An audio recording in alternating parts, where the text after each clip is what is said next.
Hi there. My name is Carly, and I am the creator of fearlessfemaletravels.com. I have been traveling solo for more than 20 years, and in that time, I've visited more than 70 countries. I've also lived and studied overseas and run a successful travel blog for the past 5 years. Now, I'm here with the new Fearless Female Travels podcast. I want to talk about the beautiful places I've visited and help you plan your own dream trips. I'm a dedicated slow traveler and will often spend an entire week in one small town rather than try to squeeze 5 cities into a week. If you like to travel at a more leisurely pace, then you will love my stories.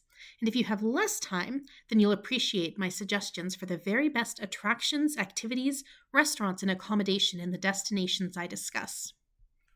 Other things that are really important to me when I travel include supporting local businesses, getting immersed in the local culture, and challenging myself to step out of my comfort zone. I'm not an influencer, and I'm not a videographer.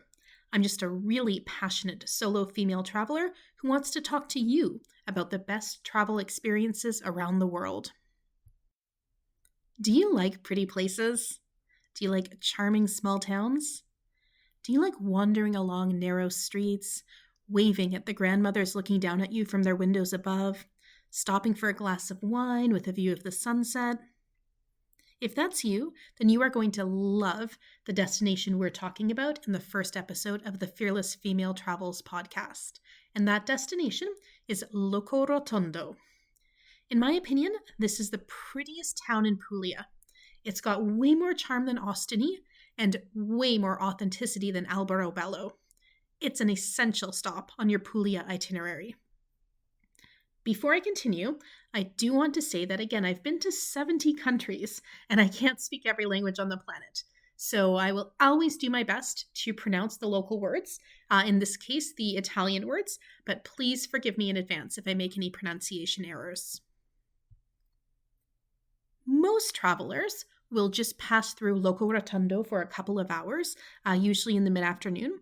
But I actually chose to stay for 2 nights, and the way that the times lined up meant that I had 2 full days in the town. I'm not saying that you need this much time, but I am saying that I would say Locorotondo was prettiest in the early mornings and definitely at sunset. So I would recommend considering it as an overnight stop when you're in Puglia. I'm going to talk about some of my favorite things to do in Locorotondo, and to really experience them in an authentic way, I do think you need an overnight visit. First, I just need to emphasize how absolutely beautiful the historic center of Locorotondo is and how enjoyable it is to just spend a few hours strolling around, getting lost in these small streets. I mean, this was once this tiny little hamlet, almost 1,000 years old. It's since grown into a beautiful white-walled town with cobblestone alleyways, vines spilling down the sides of the buildings, these Romeo and Juliet type balconies above you. Oh, flowers everywhere. It's just gorgeous. The best thing to do when you're in town is just to take time to stroll around, get lost, and enjoy the small town charm. As I said before, if you can do this earlier in the morning or later in the evening, that's by far the best. Locorotondo does get a little bit busy in the afternoons with day trippers and tour buses. And so for that tranquility, the earlier and later hours are the best. As you're exploring the historic center, you won't be able to miss the beautiful shops full of local arts and crafts. There were 2 that really stood out to me that I would recommend you check out when you're there. The first one, I believe, was called Il Tempo Ritrovato, and the owner here works with a team of local women to preserve the region's history of both needlework and lacework. So this store is just full of beautiful handmade works of art, from like floral earrings made from lace to beautiful placemats and tablecloths to like full-size wall hangings, and everything is made by hand. Right across the piazza from that shop, there is a store, and this one's hard for me to say, but I believe it's called Ceramiche Pugliese, and they sell, as the name suggests, ceramics. Rainbow-colored, vivid, vibrant pitchers for your beverages, mugs, plates, glasses, and then also decor like vases and just decorative sculptures and carvings. And everything in here is so beautiful and colorful. It would be an amazing souvenir from your Puglia trip. For me, another huge highlight of my time in Locorotondo was having the chance to do a wine tasting on a vineyard, but not to have to go really far outside the city center. Because as I'll talk about later, I didn't rent a car in Puglia, so I was just relying on buses and trains to get around. Right in the historic center of Locorotondo, there's a vineyard. It's called Bufano Cirose, and they have their vineyards here, and then they have some further afield as well. And in the evenings, they do these beautiful wine tastings where you can buy wine by the glass, or you can buy a flight, and then you take your drink down into their vineyards where they have these type of like picnic tables and big comfy benches set up, and you can just enjoy your drinks with the sunset and the natural landscape, and it is just stunning. So you don't need to have a car, you don't need to travel really far outside the city to kind of get that countryside feel. You can do that right at Cirose Vineyard in Locorotondo. The fourth place that I would recommend you visit in the historic center is the Bell Tower. You can't miss this landmark. It stands, I think, 22 meters tall. It was built in 1819. Now, unfortunately, you can't go all the way up to the top anymore, but the lower part of the building is a municipal library, and if you're there during the library's opening hours, you're free to go inside, climb up the stairs, go to the second floor of the building, and from there, there's a really nice little balcony with a view over the historic center. So don't miss that. And then also don't miss the building that's just a little bit down the street. It is called Palazzo Morelli. That was pretty good pronunciation. And it is considered to be one of the best examples of Baroque architecture in the Locorotondo region. It used to be the home of the governor, so it was this beautiful, ornate palazzo where quite a wealthy family lived. Today it's been split into three, so you can't go inside because it's kind of like three private apartments, but you can still see this beautiful, ornate facade with a big stone arch, and you can kind of take a peek into the courtyard as well. So again, don't miss Palazzo Morelli. And finally, there are a couple of churches that I'd like to highlight in Locorotondo. For me, the most interesting one was the Church of St. George, or San Giorgio. He's the patron saint of the city. So this isn't like our super old church. It's from the 1800s. But what's really cool is that in addition to kind of like the regular ground floor inside, there's also a crypt here. And inside this kind of subterranean crypt, you'll see the relics of Santa Felicima. She's one of the patron saints of the city, but kind of like a less important one. And then there's a chapel of purgatory with other relics from all these different saints. So that's super cool.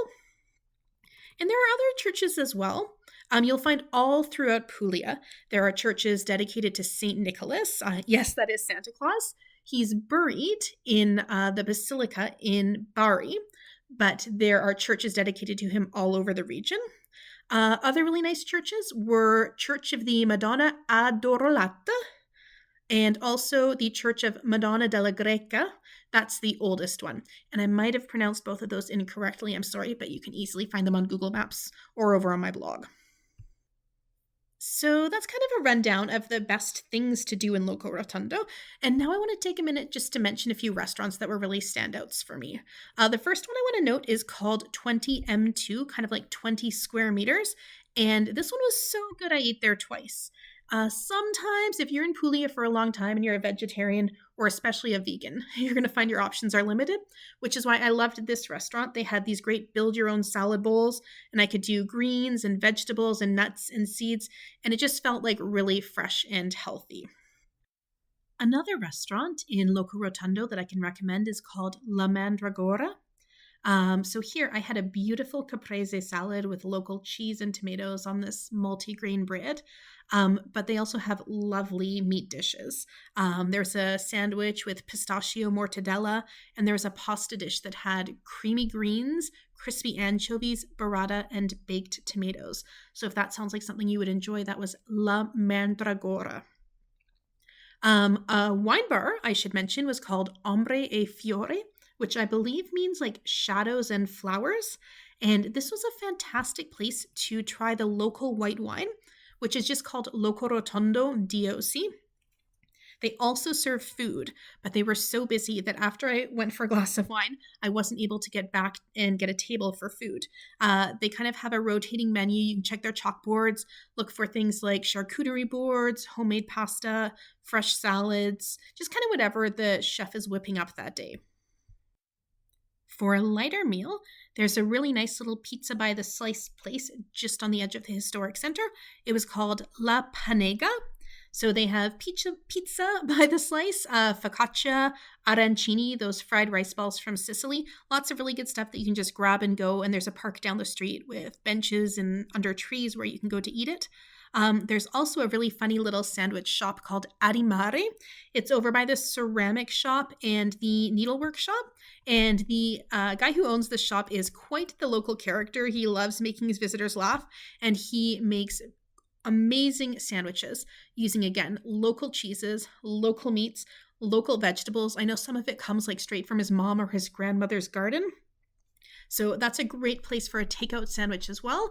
Again, you can grab it to go and take it over to the park, but just be careful at that place because I've heard that occasionally tourists get surprised if they order dine in, and then they get the bill for their wine bottle and their charcuterie boards. And sometimes it's a little bit more than they expected. And of course, after all of that delicious food, you're going to want some ice cream. And there is one fantastic gelateria in Locorotondo. It's called Cuor de Panna, like heart of cream. They make all of their gelatos themselves. So many of them are with like local ingredients, local fruits, things like that, local nuts. And if you go through the back door after you get your gelato, you will find 2 or 3 tables on like the most beautiful street in Locorotondo, in the shadow of the church, like these warm stones all around you, blue sky above. It's absolutely gorgeous. I went there twice just to sit at that table to eat my gelato. Up next, I wanted to talk a little bit about accommodation in Locorotondo. Of course, I was just me. I only stayed at one place, but I definitely kept my eyes out for other accommodation options that looked really nice as well. So the place I chose was called Stars House, and this was perfect for me.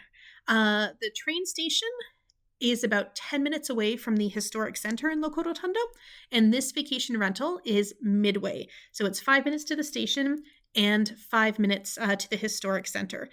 It was this huge apartment with vaulted stone ceilings, a super modern bathroom with a washing machine and a big shower. There was a kitchen in like kind of a really cool little traditional nook that was almost carved into the stone.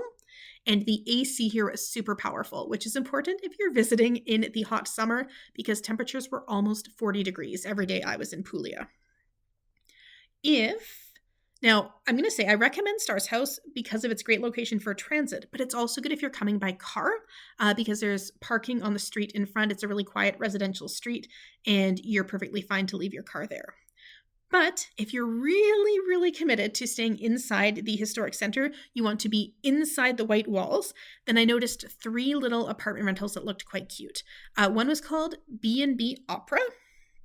The other one was called Dimora U Cardun, and that one is owned by a local restaurateur. He has a restaurant by the same name. And the third one was called Juliet's Balcony, and it had one of the cutest little balconies in the city. So again, the places I would recommend are Stars House, where I stayed, B&B Opera, Dimora U Cardun, and Juliet's Balcony. And last but not least, you're probably wondering about getting to and from Locorotondo. So as I said, I didn't have a rental car. I arrived and left by train from the Locorotondo station. The train there continues on. You can get there Bari, Martina Franca, Alberobello, Conversana. Lots of the local towns in Puglia are accessible by train from here. Sometimes you do have to change a little bit. There are buses as well, but what I will say about buses in Locorotondo is that it's hard to find the right bus stop. So if you want to take a bus somewhere, just swing by the tourist information office and check with them about where to catch the bus. Otherwise, you'll probably get left behind. You can also drive to Locorotondo if you have a rental car. You can't bring your car into the historic city center, though, even if your accommodation is in there. So you'll need to use one of the parking lots around the city center. I noticed a covered one kind of near Stars House. It was underground, it was secure, and I remember it was locked overnight as well. So that's an option if you are driving. And if you're super, super pressed for time, there are tour companies that run tours like from Lecce or from Bari, and you'll go around in a van. One day you'll hit up probably Ostuni, Locorotondo, and Alberobello. In my opinion, it's not enough time to give these three towns the visit that they deserve. But if you're really, really, really pressed for time, that's an option as well. So that kind of brings us to the end of the first Fearless Female Travels podcast. I hope you've enjoyed hearing a little bit about Locorotondo in Puglia, Italy. And of course, if you're planning a trip there, if there's anything you're wondering about, absolutely feel free to leave a comment down below. And I will be happy to answer it as soon as possible. I don't know. I think people on YouTube say like and subscribe, but only do that if you liked it or if you want to subscribe. No pressure here. Thanks so much for joining me, and I hope to be back soon. I've got some plans for a few more podcasts about nearby destinations, as well as some that are further afield. Arrivederci.